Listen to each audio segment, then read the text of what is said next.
नमस्कार प्यारे विद्यार्थियों, स्वागत है आपका दृष्टि टीचिंग एग्जाम्स में। आज हम लोग राजस्थान अध्यापक पात्रता परीक्षा पे ही बाल विकास एवं शिक्षा शास्त्र में एक महत्वपूर्ण बिंदु को लेकर पढ़ना शुरू करेंगे। उसके बारे में विस्तार से चर्चा करेंगे।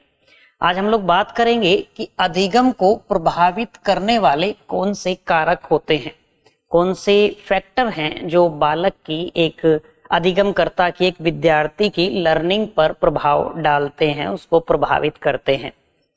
जब हम कक्षा में इस बिंदु को लेकर पढ़ रहे होते हैं, क्योंकि वहां हम उससे पहले अधिगम के बारे में बहुत सारी चर्चा कर चुके होते हैं, तो हमें समझने में थोड़ी सरलता होती है।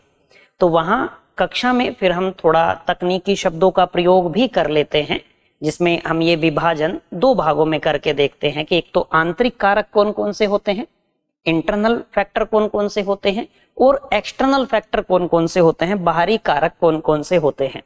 ये हम विभाजन करके देख लेते हैं। लेकिन उस विभाजन को समझने के लिए हमें पहले कुछ अधिगम करना आवश्यक होता है। लेकिन फिर भी हम इस बिंदु के बारे में समझबूझ अपनी बनाने के लिए, अपने विचारों का विकास करने के लिए कुछ सरल प्रकार से इसको समझने का प्रयास करेंगे। सरल से सरल कारकों के बारे में समझने का प्रयास करेंगे कि वैसे कौन कौन से कारक हैं, वो सरल विभाजन हम करके देखेंगे। पहले इस बिंदु का अर्थ समझ लेते हैं, यानी कि अधिगम को प्रभावित करने वाले कारक, जैसे एक विद्यार्थी, एक शिक्षार्थी या एक अध्येता अधिगम करता है, लर्निंग करता है, कुछ सीखता है। तो ऐसे कौन से फैक्टर हैं, ऐसे कौन से बिंदु हैं, ऐसे कौन से तत्व हैं, कौन से कारक हैं जो उसके इस सीखने की प्रक्रिया में बाधक हैं, उसके इस लर्निंग के प्रोसेस में बैरियर हैं, बाधा पहुंचाते हैं, अवरोध उत्पन्न करते हैं। बात समझ पाए? जैसे आप समझिए कि दो व्यक्ति मोबाइल पे आपस में बात कर रहे हैं और नेटवर्क वीक है, उनकी बातें ठीक से नहीं हो पा रही हैं, वॉइस ब्रेक हो रही है, तो ये एक बाधा है दोनों के बीच में, संचार में एक बैरियर है। ऐसे ही एक शिक्षक अपना शिक्षण कार्य करा रहे हैं, विद्यार्थी अधिगम कार्य कर रहे हैं, लेकिन वो अधिगम वास्तविक अधिगम नहीं हो पा रहा है। यानी कि शिक्षक जो सिखाना चाहते हैं, विद्यार्थी वास्तविक अर्थों में उसको ग्रहण नहीं कर पा रहे हैं, तो कोई बाधा है, कहीं ना कहीं तो कोई खामी है, कोई त्रुटि है। उन्हीं बाधक तत्वों के बारे में, उन्हीं कारकों के बारे में हम लोगों को बात करनी है। तो यहाँ इस चर्चा में हम लोग क्या करेंगे कि कुछ सरल सरल से जो बिंदु हैं उनको समझने का प्रयास करेंगे।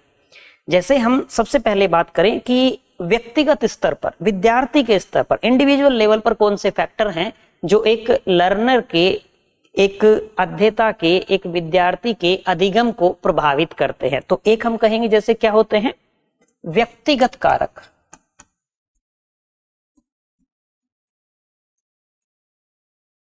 व्यक्तिगत कारक जो इंडिविजुअल फैक्टर होते हैं, जो विद्यार्थी के स्तर पर कुछ कारक होते हैं जो उसके अधिगम को प्रभावित करते हैं, उसमें बाधा पहुंचाते हैं। जैसे एक हम कहेंगे सबसे पहला होता है मोटिवेशन, या आप कहिए अभिप्रेरणा। अभिप्रेरणा, अभिप्रेरणा अधिगम को सर्वाधिक प्रभावित करने वाला कारक है। आप अपने स्तर पर भी सोचिए, यदि आपको किसी काम को करने के लिए, किसी पाठ को पढ़ने के लिए, किसी विषय को पढ़ने के लिए अभिप्रेरणा ना प्राप्त हो, मोटिवेशन ना मिले, तो आप भी क्या करेंगे, उस कार्य को नहीं करेंगे। हम क्या करते हैं, जैसे शुरुआती स्तर पर हमने कोई कार्य किया, अब हम शुरुआत में सफल हो जाएंगे, ये तो बिल्कुल आवश्यक नहीं है। हम पहले ही प्रयास में सफल होंगे, ये तो आवश्यक है नहीं। हम असफल हो गए मान लीजिए, तो हम क्या करते हैं, हम हतोत्साहित होते हैं और हम उस कार्य को बीच में छोड़ देते हैं। वो जो छोड़ने का मुख्य कारण है वो क्या है, वो है मोटिवेशन नहीं है, अभिप्रेरणा का अभाव। तो एक विद्यार्थी, एक बालक, एक अध्येता, यदि उसका अधिगम प्रभावित हो रहा है उसके व्यक्तिगत कारकों की वजह से, तो उसमें सबसे पहला, सबसे मुख्य कारक क्या होता है, जो सर्वाधिक प्रभावित करने वाला कारक है, वो है अभिप्रेरणा। विद्यार्थी में लैक ऑफ मोटिवेशन है, अभिप्रेरणा का अभाव है, अभिप्रेरणा की कमी है, जिसकी वजह से वो अधिगम को वास्तविक अधिगम नहीं बना पा रहा है। वो पढ़ तो रहा है लेकिन उससे कुछ ग्रहण नहीं कर पा रहा है। बिंदु स्पष्ट हुआ? दूसरा होता है विल पावर, या आप कहिए इच्छा शक्ति। इच्छा शक्ति अब इच्छा शक्ति सकारात्मक नकारात्मक दोनों अर्थों में समझ लीजिए। यही एक सकारात्मक अर्थ में पहले समझते हैं कि यदि किसी बालक में, यदि किसी विद्यार्थी में, किसी भी व्यक्ति में अधिगम करने की इच्छा शक्ति है, अधिगम करने की इच्छा शक्ति है, उसको ब्रह्मांड की कोई भी ताकत अधिगम करने से नहीं रोक सकती। फिर वहां ये एक्सक्यूज नहीं चलेंगे, मेरे पास रिसोर्सेज नहीं है, मुझे बुक्स अवेलेबल नहीं हुई, मुझे अच्छे टीचर नहीं मिले, मेरी फाइनेंशियल कंडीशन अच्छी नहीं थी इसलिए मैं नहीं पढ़ पाया, मेरे पेरेंट्स पढ़े लिखे नहीं थे इसलिए मैं अवेयर नहीं हो पाया चीजों से। नहीं चलेगा, कोई बहाना नहीं चलेगा वहां, यदि इच्छा शक्ति है। तो यदि विद्यार्थी का अधिगम प्रभावित हो रहा है तो उसके व्यक्तिगत कारकों में एक कारक होता है विल पावर, इच्छा शक्ति का अभाव। और यदि विद्यार्थी की इच्छा शक्ति अधिगम करने की नहीं है तो ब्रह्मांड की कोई ताकत उस विद्यार्थी को अधिगम तो नहीं करा सकती। विद्यार्थी को ब्रह्मांड की कोई भी शक्ति, इस विश्व का कोई भी शिक्षक, श्रेष्ठ से श्रेष्ठ शिक्षक भी उसको अधिगम नहीं करा सकता। तो मामला किस चीज का है? इच्छा शक्ति का है, विल पावर का है। यदि विद्यार्थी की अधिगम करने की इच्छा शक्ति है तो कोई ताकत उसको अधिगम करने से नहीं रोक सकती, और यदि विद्यार्थी की अधिगम करने की इच्छा शक्ति नहीं है तो कोई ताकत उसको अधिगम नहीं करा सकती। बिंदु स्पष्ट हुआ? ये भी इंडिविजुअल लेवल पर है, ये भी व्यक्तिगत स्तर पर है। तो क्या हो जाएगा? एक अभिप्रेरणा और एक इच्छा शक्ति। यदि विद्यार्थी का, बालक का अधिगम प्रभावित हो रहा है, व्यक्तिगत स्तर पर कोई कारक है तो अभिप्रेरणा होगा या इच्छा शक्ति होगा, या हम कहेंगे शारीरिक व मानसिक स्वास्थ्य।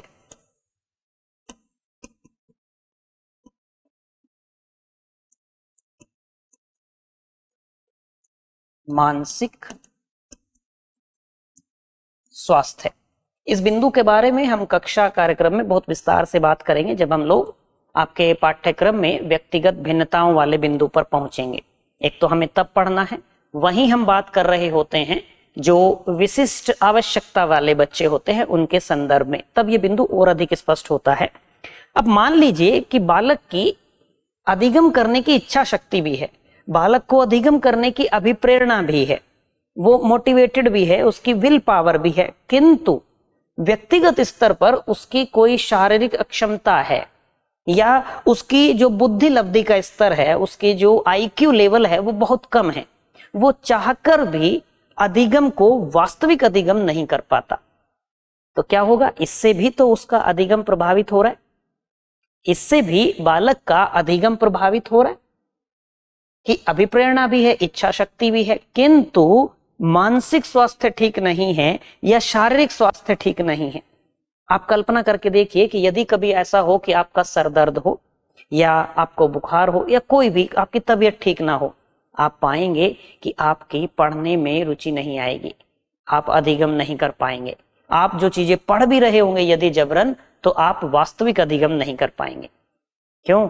क्योंकि शारीरिक स्वास्थ्य अच्छा नहीं है। इसलिए आप देखेंगे कि जो बालक जन्म से गंभीर बीमारी से पीड़ित होते हैं, किसी गंभीर रोग से ग्रस्त होते हैं, ऐसे बालकों की शिक्षा में अनियमितता आ जाती है। कारण क्या है? कि वो शिक्षण अधिगम की प्रक्रिया में सक्रिय भागीदार नहीं बन पाते हैं अपने स्वास्थ्य की वजह से। यदि मानसिक स्तर पर कोई समस्या है, मानसिक अस्वस्थता है, तो इसकी वजह से भी। तो व्यक्तिगत कारकों में एक कारक क्या हो जाएगा? शारीरिक व मानसिक स्वास्थ्य। यही एक कारक हो जाएगा आयु और परिपक्वता वाला।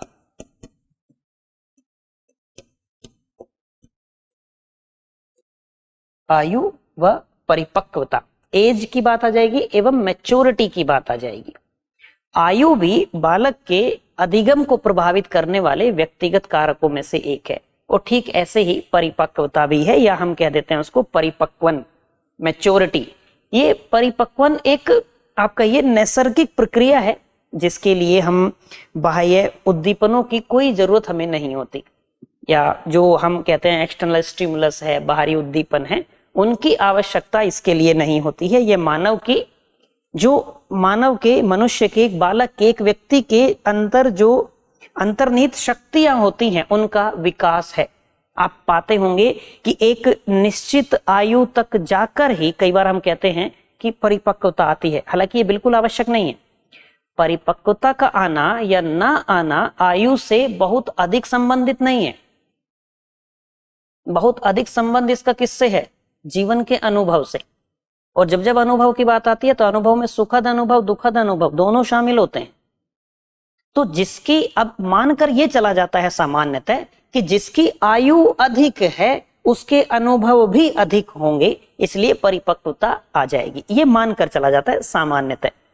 लेकिन आप याद कर लीजिए, कोई मिल गया का रोहित, वहां क्या है? आयु तो अधिक है लेकिन आयु के अनुपात में परिपक्वता नहीं है। कारण उसके पीछे कुछ भी हो, कारण उसके पीछे कुछ भी हो, लेकिन आप वहीं, आपको ऐसे उदाहरण भी अपने बीच ही, अपने समाज में देखने को मिल जाएंगे कि आयु बहुत कम है बालक की लेकिन परिपक्वता अधिक है। वो अपनी आयु से अधिक बड़ी या अधिक समझदारी रखता है। जितनी समझदारी उस आयु वर्ग में होनी चाहिए, उस आयु वर्ग से अधिक समझदारी वो रखता है। उसकी जो क्रोनोलॉजिकल एज है, उसकी क्रोनोलॉजिकल एज से उसकी मेंटल एज अधिक है। बात समझ पा रहे हैं आप यहां तक की?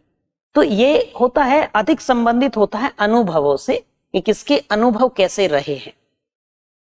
बात समझ पा रहे हैं आप यहां तक की? तो व्यक्तिगत कारकों में एक हम कहेंगे आयु और परिपक्वता, ये व्यक्तिगत कारक हो जाएंगे।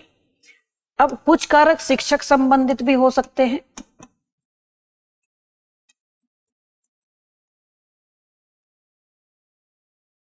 कुछ शिक्षक संबंधी कारक भी हो सकते हैं जो बालक के अधिगम को प्रभावित करते हों। जैसे शिक्षक संबंधी कारक क्या हो सकते हैं कि अध्यापक की या शिक्षक की जो विषय शिक्षक को पढ़ाना है, जो विषय वस्तु शिक्षक को पढ़ाना होता है, उसमें शिक्षक की पकड़ नहीं है, उसमें शिक्षक निपुण नहीं है, तब भी क्या होगा कि बालकों का, विद्यार्थियों का अधिगम प्रभावित हो जाएगा। बात समझ आई होगी। फिर कई बार ये होता है कि विषय वस्तु पर शिक्षक की पकड़ तो है, लेकिन पकड़ होने के साथ साथ विषय वस्तु का प्रस्तुतिकरण भी उतना ही महत्वपूर्ण होता है कि एक शिक्षक उस पाठ्यक्रम को इकाइयों में विभाजित करता है और उन इकाइयों के बीच में यथासंभव जो संबंध है वो स्थापित करके विद्यार्थियों के सामने प्रस्तुत करता है। ये क्या होता है? ये प्रस्तुतिकरण होता है। इसीलिए शिक्षण को कला भी कहा जाता है। कला भी कहा जाता है क्योंकि प्रस्तुतिकरण एक कला है।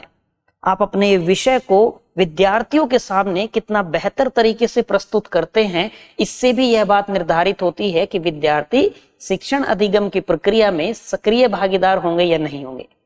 शिक्षक के प्रस्तुतिकरण से भी विद्यार्थी अधिगम करने के लिए अभिप्रेरित होते हैं।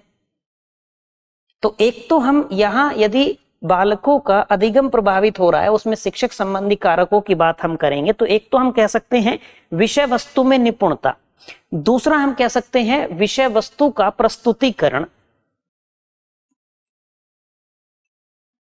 एक कारक कहेंगे विषय वस्तु में निपुणता और दूसरा कारक हम इसमें कहेंगे विषय वस्तु का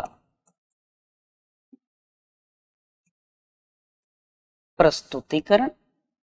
विषय वस्तु का प्रस्तुतिकरण, जो सब्जेक्ट है, जो कंटेंट है, उसका प्रेजेंटेशन। एक बालकों के अधिगम को प्रभावित करने वाले कारकों में, शिक्षक संबंधी कारकों में शिक्षक का व्यक्तित्व भी शामिल होता है। शिक्षक का व्यक्तित्व,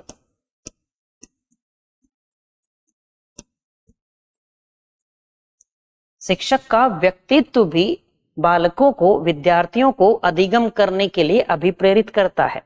शिक्षक के व्यक्तित्व से जब विद्यार्थी प्रभावित होते हैं तो वो शिक्षक के जैसा बनना चाहते हैं। व्यवहारिक रूप में आप इसका अनुभव कर पाएंगे। आपने भी ऐसा किया होगा, आप भी अपने किसी न किसी शिक्षक से बेहद प्रभावित रहे होंगे, उनके जैसा बनने का प्रयास आपने भी किया होगा। उनकी कक्षाओं में आपके अधिगम करने में आपकी रुचि आती होगी, आप प्रेरित होते होंगे उनसे। अब यही विपरीत कर लीजिए, यदि विद्यार्थियों के लिए शिक्षक का व्यक्तित्व ही उनके अधिगम में बाधक बन जाए तो ये क्या हो जाएगा? ये उनके अधिगम को प्रभावित करने वाले कारकों में शिक्षक संबंधी एक कारक हो जाएगा। बिंदु स्पष्ट हुआ होगा यहां तक का। एक कारक हम कह सकते हैं जो वातावरण संबंधित कारक होते हैं।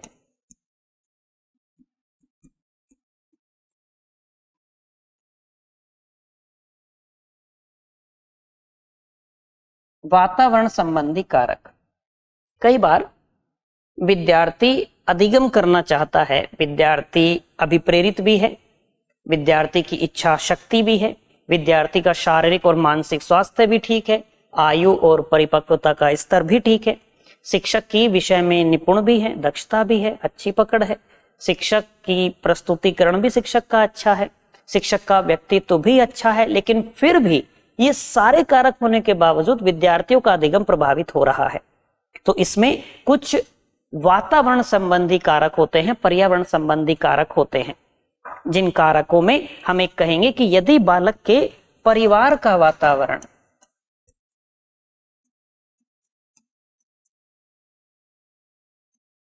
यदि बालक के परिवार का वातावरण भी बालक के अधिगम के अनुकूल ना हो, तो बालक अधिगम करना चाहता है, इच्छा शक्ति भी है, मोटिवेट भी है, सारी चीजें सही हैं, अधिगम के अनुकूल हैं सारी चीजें, शिक्षक संबंधी कारक भी, व्यक्तिगत स्तर के कारक भी, किंतु जो वातावरण संबंधी कारक है कि बालक के परिवार में कलह है, बालक के परिवार में क्लेश है, माता पिता आपसी झगड़े में रहते हैं, परिवार का माहौल उसके अधिगम के लिए अनुकूल नहीं है, तो ऐसे में भी बालक का अधिगम प्रभावित होता है।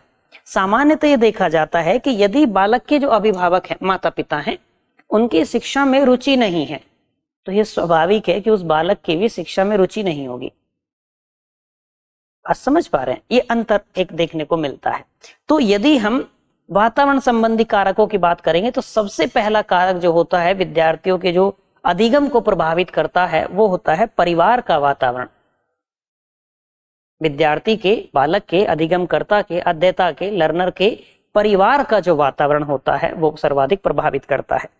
फिर विद्यालय का वातावरण, या आप कहिए कक्षा का वातावरण भी,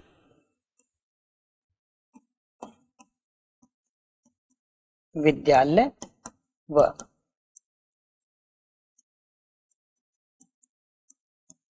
कक्षा का वातावरण, यहां शिक्षक की जिम्मेदारी अधिक होती है, विद्यालय प्रबंधन की जिम्मेदारी अधिक होती है कि वो कक्षा के वातावरण को ऐसा बनाए जो विद्यार्थियों के, बालकों के अधिगम को प्रतिकूल रूप से प्रभावित ना करे, नकारात्मक रूप में प्रभावित ना करे, बैरियर ना बने उनके अधिगम में। बात समझ पाए? जैसे शिक्षक क्या कर सकते हैं कक्षा में, शिक्षक कक्षा में लोकतांत्रिक मूल्यों को स्थापित करें, हर विद्यार्थी को सुना जाए, हर विद्यार्थी की बात को सुना जाए, विद्यार्थी शिक्षक से भयभीत ना रहें, विद्यार्थी अपने प्रश्न, अपनी जिज्ञासाएं, अपने जो शंकाएं हैं उन्हें मुक्त भाव से शिक्षक से पूछ पाए। इससे क्या होगा कि विद्यार्थी का अधिगम प्रभावित नहीं होगा। और यदि ये कारक नहीं है, यदि कक्षा का वैसा वातावरण नहीं है, विद्यालय का वैसा वातावरण नहीं है, तो बालकों का, विद्यार्थियों का अधिगम प्रभावित होता है। बात समझ आ गई होगी यहां तक की। एक वातावरण संबंधी कारकों में हम कहेंगे सामाजिक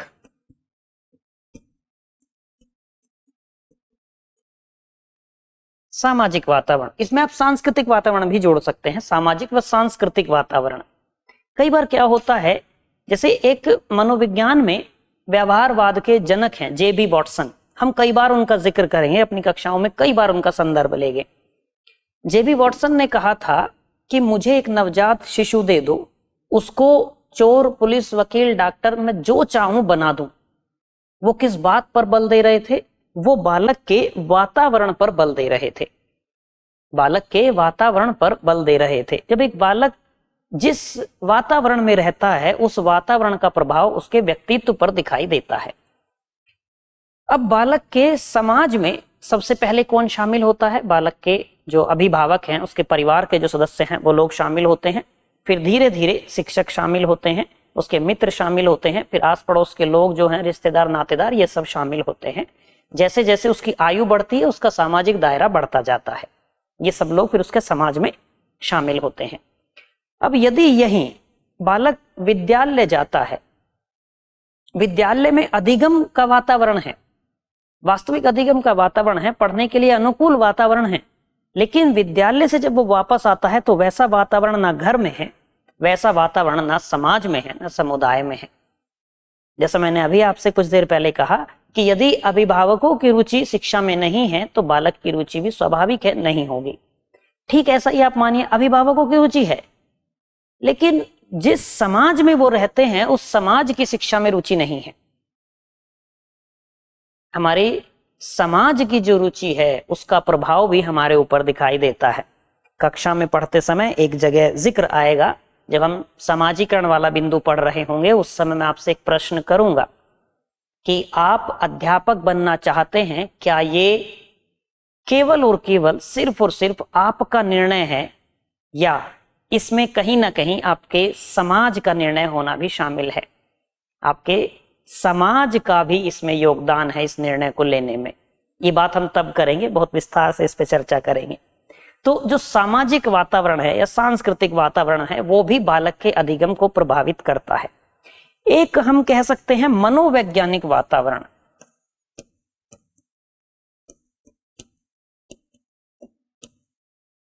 मनोवैज्ञानिक वातावरण, मनोवैज्ञानिक वातावरण।